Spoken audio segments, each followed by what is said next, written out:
Hey guys, welcome back to my channel. This is one of the last videos you guys are gonna see in this house. If you can't tell, things are a little bit bare around me. That's because we are moving in a few days, and this is the last sit down video that I'm filming. I may film one more vlog in this house, but if not, this is definitely the last one. But today's video is a Q&A. I've never done a Q&A on my channel before, but I've been interacting a lot more with you guys, and you guys have been interacting a lot more with me, and I feel like it's time that you guys got to know me a little bit better. So I asked you a few vlogs back and on Instagram to ask me some questions that you wanted answered, so that's what I'm gonna do for you guys today. I kind of got some of the same questions over and over again, and some kind of different questions. So let's go ahead and jump on in because mama's got to get back to packing. Question number one, would you consider doing weekly grocery haul videos or monthly?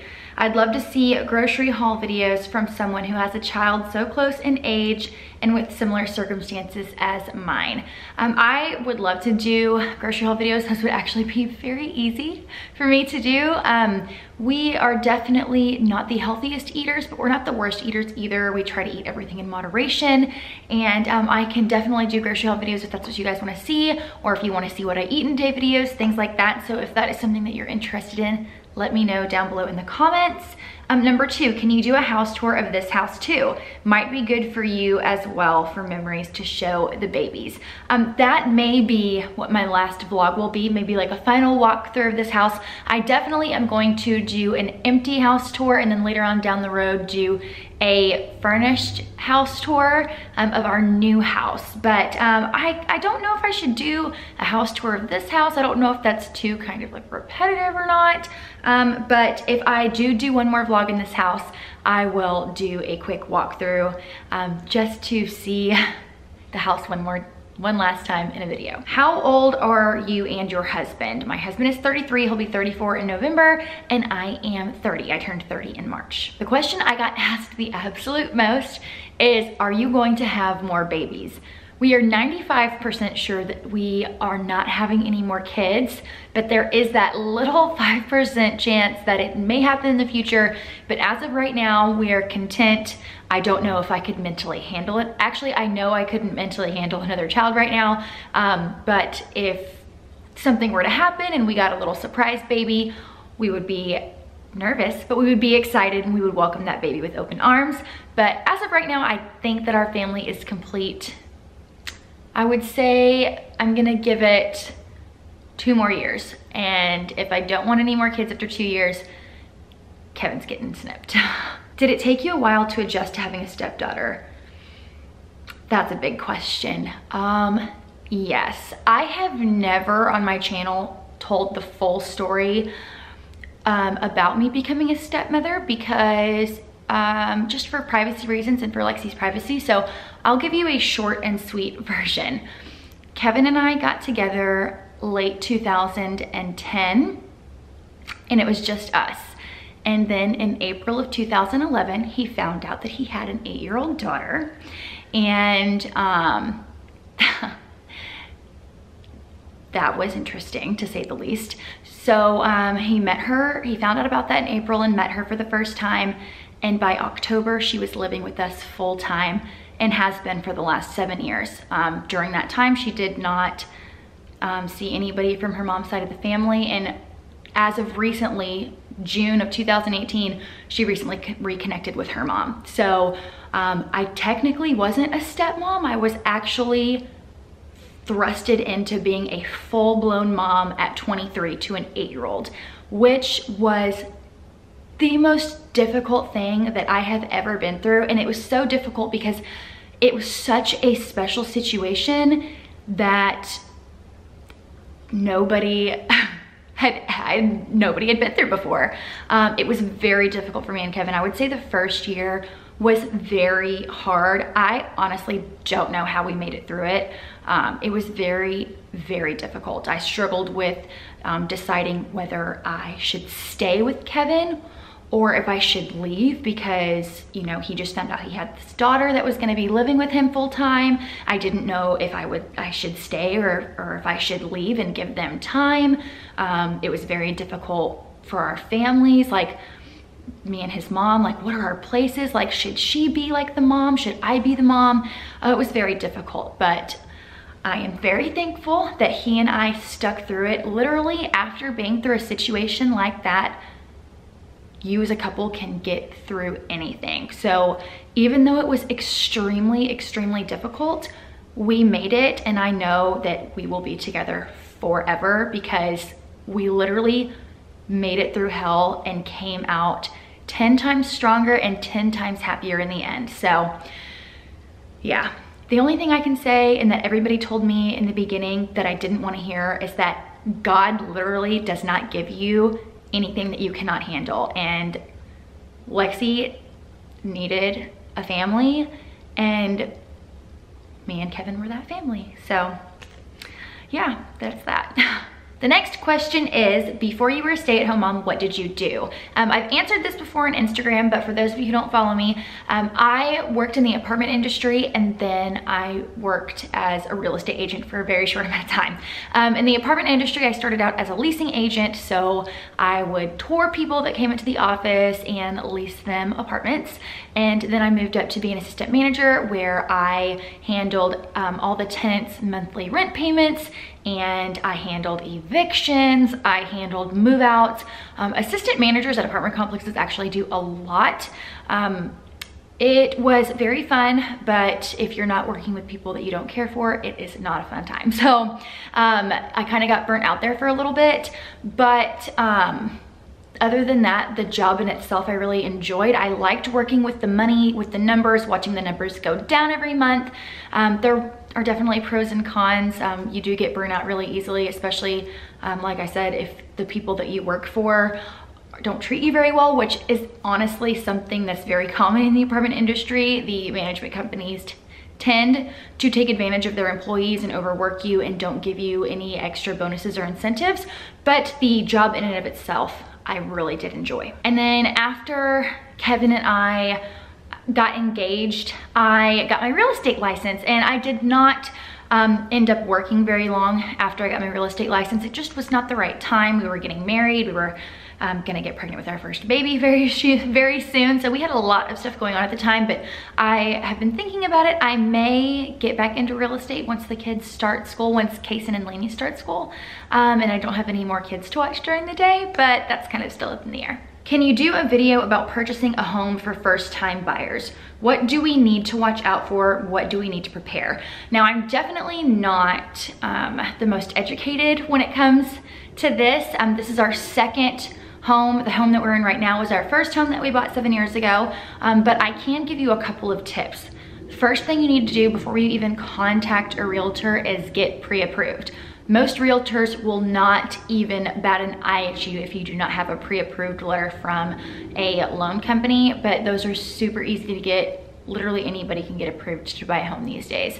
Another tip that I would give you is to watch a ton of HGTV, make some boards on Pinterest, and really get a feel for what you like. Make a pros and cons list of things that are important to you. So that way it really helps with the looking process and looking to see what kind of house that you like, what are important things that you would just rather buy in a house instead of put it in later. It's definitely cheaper to buy a house with everything in it than to buy a house and put those things in it, if you get what I'm saying. Another really good tip is to obviously get your credit in order. You don't want to have a lot of big outstanding loan balances or credit card bills or anything like that. Lastly, do not become house poor. Just because you are able to get pre-approved or approved for a loan of a large amount doesn't mean you should use the entire amount.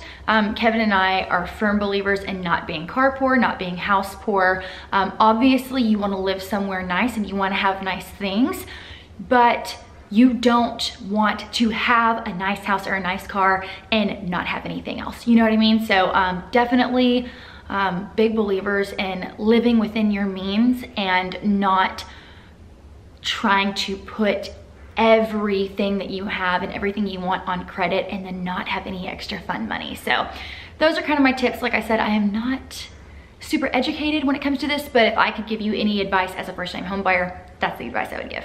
What are your hopes for your children? I want them to be healthy and happy first and foremost.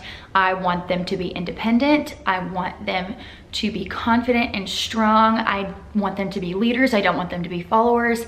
I guess that's pretty much what everybody wants for their kids. I just want them to be happy and content with their lives, and I want them to be safe. I want them to make mistakes, but I would rather than make mistakes at home, so that Kevin and I can help them. We always tell Lexi, as she's getting older, 'cause she's 15 now, it's much easier for you to make a mistake here at home because we're here to help you. It's easier to make a mistake now and learn from it while you're still here versus doing something stupid and making a mistake as an adult and facing the whole burden by yourself. But that being said, I do hold my kids accountable. I want them to make mistakes, but I want them to also learn from them. And I just want them to have really good heads on their shoulders, make really good decisions, not to be peer pressured or, you know, this world is just such a hard place to live, especially for young people. When I was in high school, I graduated in 2006. When we were in high school, we had barely just gotten MySpace, and the biggest social media thing that we had was AOL Instant Messenger. Now it's so much more difficult, and I'm nervous for what it's gonna be like when Kason and Lainey are in middle school and high school. So I just hope Kevin and I can do a good enough job to teach them right from wrong, help them to make really good decisions, help them to be confident and independent and hard workers, and to just live really healthy and happy lives. What is your dream job? I would love to own a boutique of some sort. I would love to have either a little clothing company or a little makeup and skincare shop. I think that would be so much fun, whether it be like an actual location. Actually, I think I would rather have it at a location versus only solely doing it online. But I think that owning my own store with fun, pretty little things that I like to have in it, that I like to use and wear and play with on a daily basis, I think that would be so cool. Can you do a video on how you organize all of your makeup? Yes, but I'm gonna wait until we are at the new house and I figure out my new setup, because I actually have a built-in vanity section in my bathroom now, or in my new bathroom. So once I figure out how to store everything and organize my makeup myself, then I will definitely share that with you. How do you feel about talc being the first ingredient in some of the high-end brands like bronzers? I am going to be 100% honest with you guys. I've heard about talc before in other beauty videos, but I never knew what it was, and I honestly never cared. I didn't actually look up what talc was until I got this question. I am not an super organic person. I don't live super green or anything like that. And honestly, I've never batted my eye at talc because I've never had any weird reaction to any of my makeup. Obviously, there's certain products that you get breakouts from or anything like that, but that rarely happens to me. So honestly, I don't bat an eye at it. Where's the duo fiber brush that you use for blending bronzer? I mentioned this actually in my last Get Ready With Me. It's from Sephora. Sephora has pretty good brushes if you haven't shopped there before. They're a little pricey, but they're good. How do you put up with such big circumstances and come out such a strong-willed woman? That is such a compliment. Thank you so much. I honestly don't know.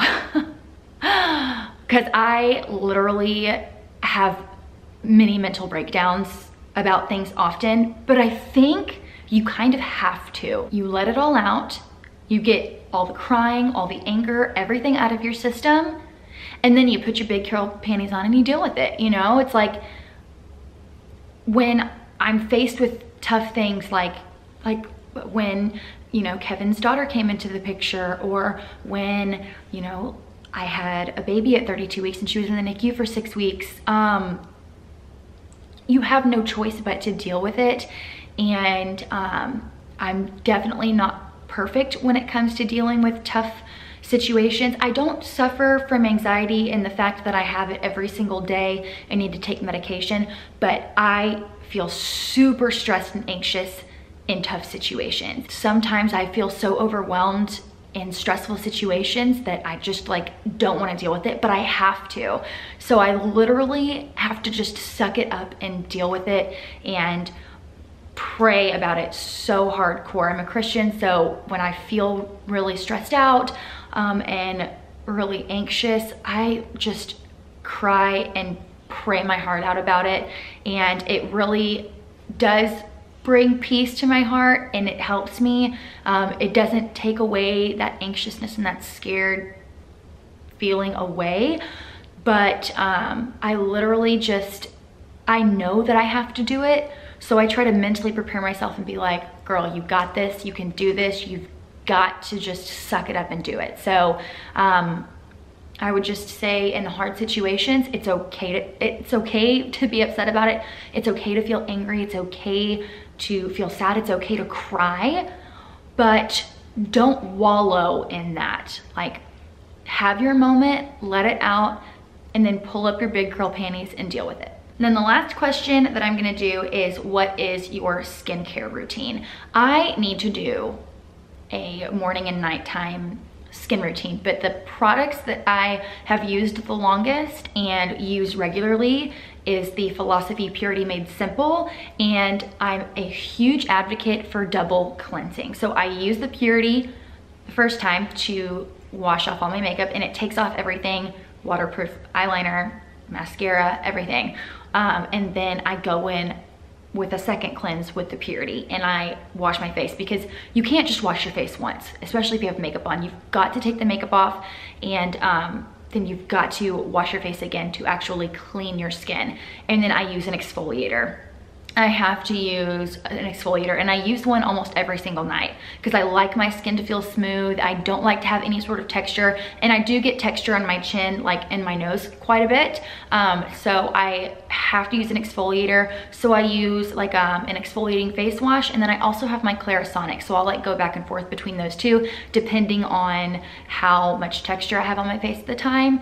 And then moisturizer. I am huge into having a heavy duty moisturizer and eye cream. So when we move into the new house and we get settled, I will do 2 videos. I will do a morning skincare routine, and I'll do a nighttime skincare routine. Also, be sure, if you're not already, to subscribe to my channel for my vlogs, because every now and then I will, you know, do little segments on products that I'm loving, whether it's skincare, showing you what masks I'm using that night, that sort of thing. But okay guys, that is going to be all for this Q&A. It was my first one. I had a lot of fun doing this. I love it when you guys interact with me, and I love answering your questions. So if you want me to do another one, give this video a thumbs up, and be sure you follow me on Instagram, because I find that it's super easy to do the Q&A stuff on my Instagram, and that is always listed down below in the description box. So I hope you guys enjoyed this video. If you did, be sure to give it a thumbs up. Don't forget to subscribe so you don't miss all the new and exciting videos coming up with our new house.